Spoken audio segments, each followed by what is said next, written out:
नमस्कार, मैं कमलेश कबीर आपका एक बार फिर स्वागत करता हूं इस नए एपिसोड में। आज के इस एपिसोड में हम बात करेंगे उत्तर प्रदेश की बरेली की। पिछले कुछ दिनों से जो घटनाक्रम बरेली में चल रहा है, उसके बाद राजनीतिक दल हमेशा की तरह जो उनकी गिद्ध वाली मंशा है उसको जाहिर करते हुए राजनीतिक रोटियां सेकने का प्रयास करते हैं, लेकिन इस बार मामला उलट जो है, या हम कहें कि उल्टा पड़ता हुआ नजर आया और उसके शिकार हुए इस बार अखिलेश यादव समाजवादी पार्टी। इस देश में आजादी के बाद से एक तरफा मुस्लिम वोटों के ऊपर राज किया कांग्रेस पार्टी ने, और कांग्रेस पार्टी ने अनलिमिटेड पावर्स दी इनसे जुड़े हुए संस्थानों को और रिसोर्सेज को लेकर। लेकिन एक ऐसा वक्त आएगा, इस पार्टी को यह उम्मीद नहीं थी कि हिंदू भी जागृत हो जाएगा, और एक ऐसी पार्टी आएगी जो उस दबी हुई आवाज को बाहर निकालने का प्रयास करेगी। तो अब स्थितियां जो है वो बदलती हुई नजर आती है।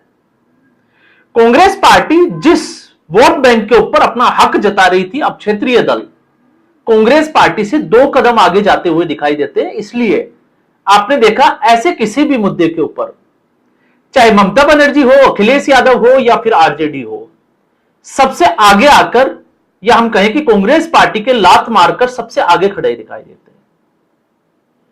तो बरेली में आई लव मोहम्मद को लेकर जिस तरीके से दंगा फसाद करने का एक प्रयास किया गया, और उस प्रयास के बाद में जो लाठीचार्ज हुआ, उस लाठीचार्ज के विरोध में, या मैं कहूंगा कि मुसलमानों का वोट बैंक अपनी झोली में डालने के लिए अखिलेश यादव ने 14 नेताओं का एक डेलीगेशन बनाया, जिसको कल बरेली जाना था।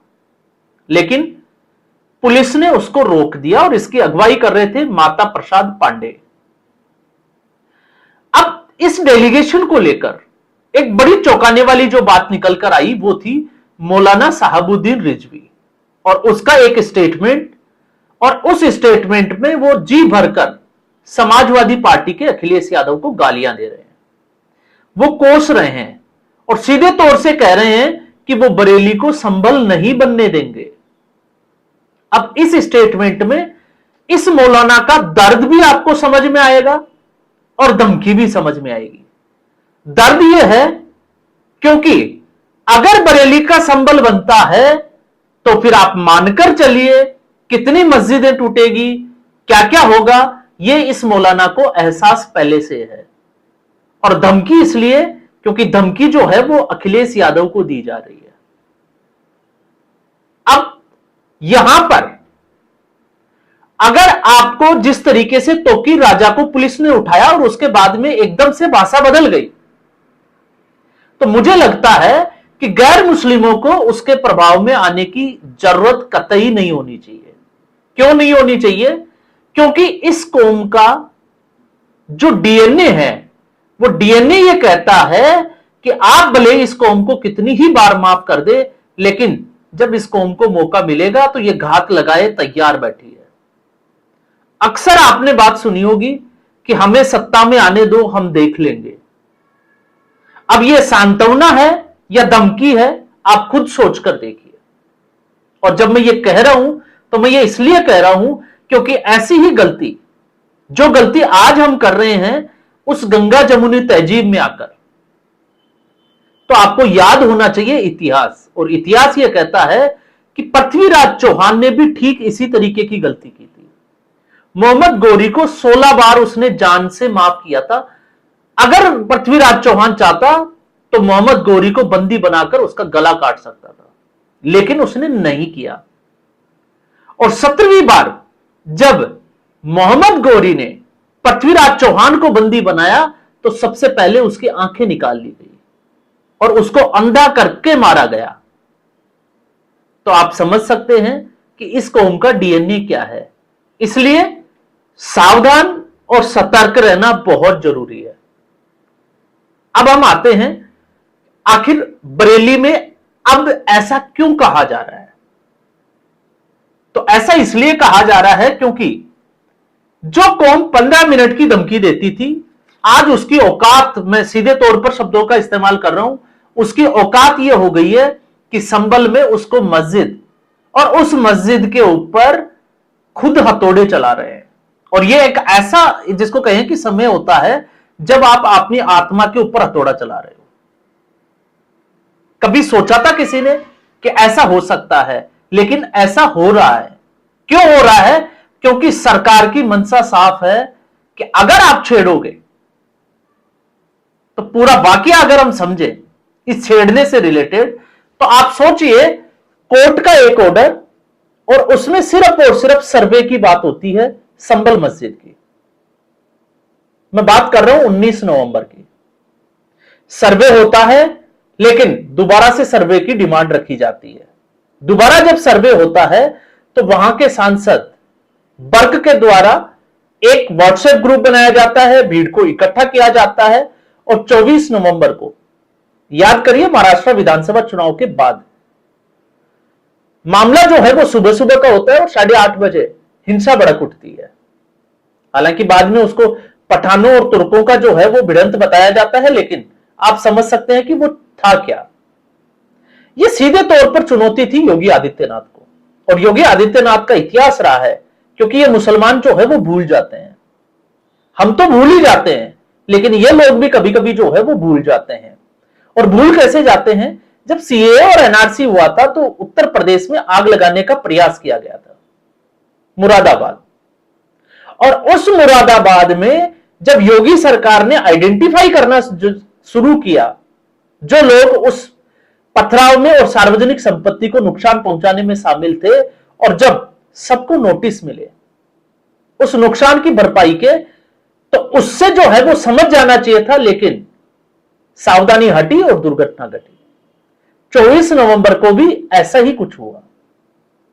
और उसके बाद जिस तरीके से योगी आदित्यनाथ के प्रशासन ने, जिसको कहते हैं ना कि एक तरीके से नापचोक शुरू की, तो एक के बाद एक जो है वो मुस्लिम जो बाहर आकर चुनौतियां दे रहे थे, वो दरवाजे तक भी नहीं पहुंचे। उनके दरवाजे जो है वो अंदर से बंद दिखाई दिए, और अतिक्रमण और उसकी जो सफाई हुई वो हमने ही नहीं, पूरी दुनिया ने देखे।